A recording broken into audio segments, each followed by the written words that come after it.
Cultural baseline assumptions equate social intelligence with performance. We look for the loudest voice, the fastest joke, or the most assertive presence to identify the most capable mind in a group. Data on human cognitive mechanics suggests a different correlation.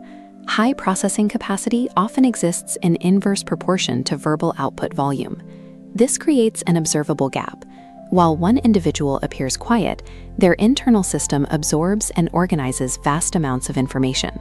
In this model, the quiet node represents a high-capacity system, pulling in environmental data while strictly limiting its outward transmission. We can explain this behavior by building a mechanical cognitive model, moving past standard social labels to look at the underlying hardware. This specific quietness stems from a high-efficiency information processing architecture. The model operates on three measurable variables: processing speed, executive inhibition, and stimulus thresholds. Understanding these internal mechanics reveals why a high-capacity mind often prioritizes observation over participation. Every social interaction begins with the intake of a conversational stimulus. High intelligence manifests here as fast pattern recognition. The brain applies this to concepts, humor, and shifting group dynamics. This flowchart illustrates the timing. An accelerated system reaches the logical conclusion long before the speaker finishes the sentence.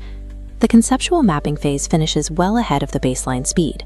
This creates a specific interval of JED time we call the latency gap. During the latency gap, the high-capacity mind must wait for the rest of the group to arrive at the same conclusion. While common social behavior involves interrupting to signal comprehension, high intelligence often triggers social restraint. The individual possesses the understanding but lacks the ego-driven requirement to perform it for the room. This silence indicates a high-speed system in a holding pattern, waiting for the consensus to catch up. How does a high-capacity system utilize that excess processing power during the latency gap? Since the primary conceptual processing finishes early, the brain frees up significant cognitive resources in real time. These resources redirect to a secondary stream: social metadata. While the primary conversation is still catching up, the accelerated node is already auditing tone, microexpressions, and posture. This is behavioral pattern recognition in action. This continuous analysis detects inconsistencies, exaggerations, and hidden motives that others might miss. Quietness in this context represents an active state of data gathering. The individual is performing a real-time social audit. For this mind, the mechanics of how a person speaks provide more utility than the actual content of what they are saying. If the mind holds all this conceptual and behavioral data, we must look at why it rarely vocalizes the results. Thinking before speaking functions here as a mechanical output filter. High cognitive control and elevated executive function create a strict logic gate within the prefrontal cortex.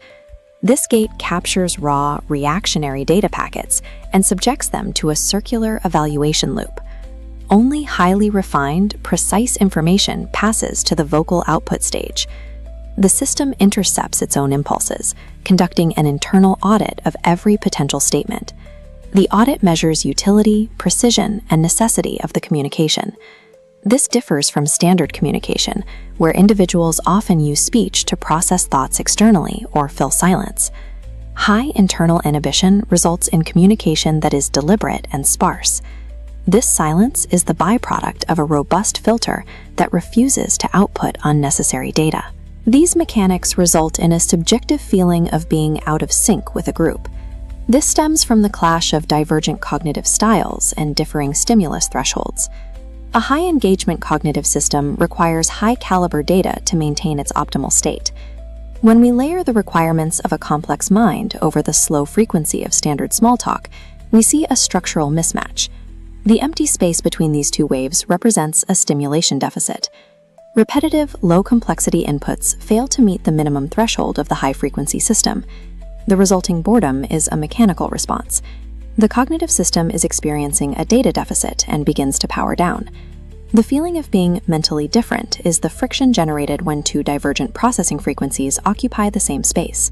This architecture, defined by rapid intake, rigorous filtering, and a demand for complexity, creates a unique social profile.